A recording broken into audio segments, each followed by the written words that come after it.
Good morning class. You are welcome in online classes by Adarsh Vidya मंदिर।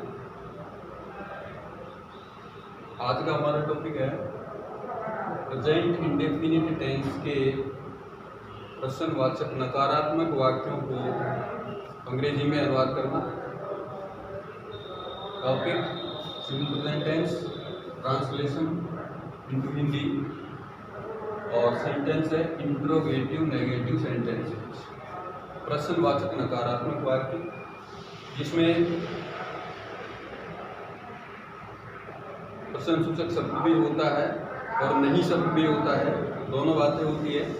तो ऐसे प्रश्न को हम इंट्रोगेटिव नेगेटिव सेंटेंस बोलते हैं, जिसका पैटर्न है डब्ल्यूएच वर्ड प्रश्नसूचक शब्द, हेल्पिंग वर्ब डू डज या is are and, subject not first form of the verb object, complement adverb question mark. सबसे पहला टेंस का पता लगाना। हिंदी वाक्य के अंत में जो पहचान होती है उसे टेंस का पता लगता है। इसमें तेह शब्द आ रहा है तो ये सिंपल प्रेजेंट टेंस का वाक्य है। फिर सेंटेंस, टेंस का पता लगाने के बाद में सेंटेंस क्लियर करना चाहिए। तो इसमें वाक्य में प्रश्नसूचक शब्द भी है और नहीं शब्द भी है। इस कारण ये सेंटेंस इंट्रोगेटिव नेगेटिव सेंटेंस हो जाता है और फिर इसको इस पैटर्न से लिखना होगा। तो इसमें हमको ये भी देखना चाहिए कि इसमें डब्ल्यूएच वर्ड है या नहीं है। प्रश्नसूचक शब्द वाक्य मध्य में होता है तो उसमें डब्ल्यूएच वर्ड होता है। प्रश्नसूचक शब्द वाक्य प्रारंभ में होता है तो उसमें प्रश्नसूचक शब्द नहीं होता है और वो हेल्पिंग वर्ब से शुरू होता है।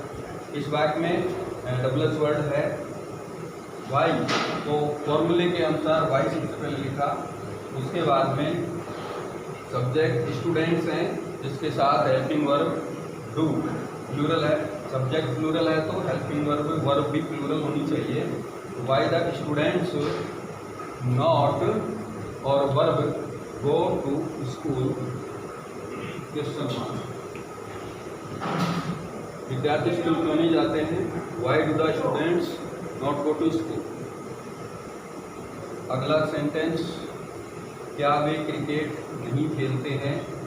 टेंस से टेंस क्लियर हो रहा है और प्रश्नसूचक शब्द नहीं शब्द से सेंटेंस क्लियर हो रहा है। ये इंट्रोगेटिव नेगेटिव है, सिंपल प्रेजेंट का सेंटेंस है, लेकिन इसमें प्रश्नसूचक शब्द शुरू है, प्रारंभ में ही है, इसलिए इसमें डब्ल्यूएच वर्ड नहीं है। डब्ल्यूएच वर्ड नहीं है तो ये हेल्पिंग वर्ब से चालू होगा। उसके लिए हमको देखना है सब्जेक्ट है दे, तो दे के साथ इसमें वर्ब है वाक्य में, तो दे के साथ दे बहुवचन करता है और इसके साथ डू जो कि प्लूरल वर्ब है वो प्रयोग होगी। इसी से वाक्य शुरू होगा। सेंटेंस का पहला अक्षर कैपिटल होना चाहिए। Do they not play cricket, फॉर्मूले के अनुसार लिखना चाहिए। हेल्पिंग वर्ब से शुरू हुआ है, फिर सब्जेक्ट दे, फिर नॉट, फिर वर्ब और object question mark. Do they not play cricket, या वे क्रिकेट नहीं खेलते हैं। थर्ड सेंटेंस, क्या वह अंग्रेजी नहीं पढ़ाता है? कहाँ सबसे टेंस क्लियर हुआ। इसमें प्रश्नसूचक शब्द है, शुरू में है, नॉट वर्ड है, तो इंट्रोगेटिव नेगेटिव सेंटेंस हो गया। यहाँ पर भी डब्ल्यूएच वर्ड नहीं है, ये हेल्पिंग वर्ब से शुरू होगा। तो सब्जेक्ट के अनुसार हेल्पिंग वर्ब वह यानी ही सिंगुलर सब्जेक्ट है, तो इसके लिए वर्ब भी सब्जेक्ट चाहिए। तो ये डज सिंगुलर वर्ब है, तो डज फॉर्मूले के अनुसार हेल्पिंग वर्ब डज, फिर सब्जेक्ट ही, डज ही, फिर नॉट शब्द नहीं की अंग्रेजी, डज ही नॉट और first form of the verb यानी क्रिया का पहला रूप teach, does he not teach और ऑब्जेक्ट इंग्लिश और क्वेश्चन मार्क। क्या वह अंग्रेजी नहीं पढ़ाता है? Does he not teach English. अगला सेंटेंस, क्या राम के पिता डॉक्टर नहीं हैं। इसमें वर्ब नहीं है, डेस्क्रिप्टिव सेंटेंस है, इसलिए इसमें इजारा शब्द होगा, लेकिन है शब्द आ रहा है तो ये वाक्य भी सिंपल प्रेजेंट का ही है। और इसमें भी प्रश्नसूचक शब्द क्या आ रहा है, नहीं शब्द आ रहा है, यानी नोट है इसमें, तो ये भी इंट्रोगेटिव नेगेटिव है। इसके लिए वर्ब इजारे में से प्रयोग होगी, क्योंकि इसमें क्रिया मेन वर्ब नहीं है। तो यहाँ पर सब्जेक्ट हमारा राम है, इजारे में से राम के साथ इज प्रयोग होता है, एक वचन क्रिया इज, यहाँ पर हेल्पिंग वर्ब से शुरू हुआ इज राम, तो राम से पोस्ट ऑफिस से बताया है, is Ram's father not a doctor.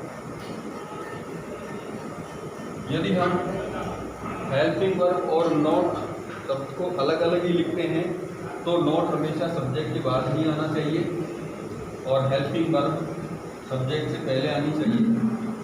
लेकिन यदि हम उसको कॉन्ट्रास्ट फॉर्म यानी संयुक्त रूप में लिखते हैं, हेल्पिंग वर्ब प्लस नॉट को एक शब्द बना करके कॉन्ट्रास्ट फॉर्म के रूप में लिखते हैं, तो फिर वो सब्जेक्ट के बाद नहीं आएगी, हेल्पिंग वर्ब के साथ में ही आएगी। जैसे हमने इज में नॉट जोड़ा तो एक इजंट वर्ड एक वर्ड हो गया है, तो नॉट हेल्पिंग वर्ब के साथ ही आ गया, फिर सब्जेक्ट के बाद दोबारा लिखने की आवश्यकता नहीं है। वाक्य का भावार्थ अर्थ वही निकलेगा, इजंट राम्स फादर के टीचर। अब यहाँ नॉट लिखने की जरूरत नहीं है, ये नॉट इसमें शामिल हो गया, लेकिन ये इजंट है, इज नॉट नहीं है, इसलिए ये कॉन्ट्रास्ट फॉर्म है। इसको कॉन्ट्रास्ट फॉर्म में ही एक नाम लिख सकते हैं। अगर अलग अलग शब्द होंगे तो फिर ये सब्जेक्ट के बाद ही आएगा नॉट, हमेशा ध्यान रखना चाहिए। तो मैंने इसमें आपको बताया है इंट्रोगेटिव नेगेटिव सेंटेंस का ट्रांसलेशन कैसे करना चाहिए। सबसे पहले उस वाक्य के टेंस का पता लगाना चाहिए, जो कि हिंदी वाक्य अंत में पहचान होती है। उसे ये देखना चाहिए कि ये वाक्य उस टेंस का संबंधित टेंस का है या नहीं है। फिर उसके बाद सेंटेंस का पता लगाना चाहिए और सेंटेंस पहचान करके उसका क्या पैटर्न है ये हमको याद होना चाहिए।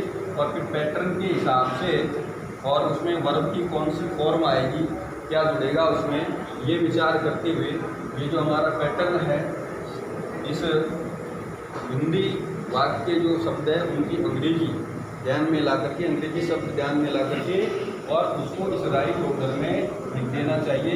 इसके अनुसार सही क्रम में शब्दों को लिखना चाहिए, हमसे गलती नहीं होगी। और अंत में सेंटेंस के अनुसार चिन्ह अवश्य लगाना चाहिए। अफर्मेटिव नेगेटिव सेंटेंस में फुल स्टॉप लगता है, इंट्रोगेटिव और इंट्रोगेटिव नेगेटिव सेंटेंस में क्वेश्चन मार्क लगाया जाता है।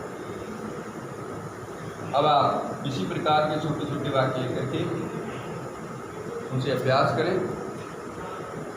ये फॉर्मूले और वर्ब की फॉर्म याद होना जरूरी है। ये आप अपनी बुक्स से फॉर्मूले और वर्ब की फॉर्म में अधिक से अधिक याद करनी चाहिए। ट्रांसलेशन के लिए हमारा वर्ड पावर बहुत अच्छा होना चाहिए। वर्ड पावर के आधार पर ही हम सही ट्रांसलेशन कर सकते हैं।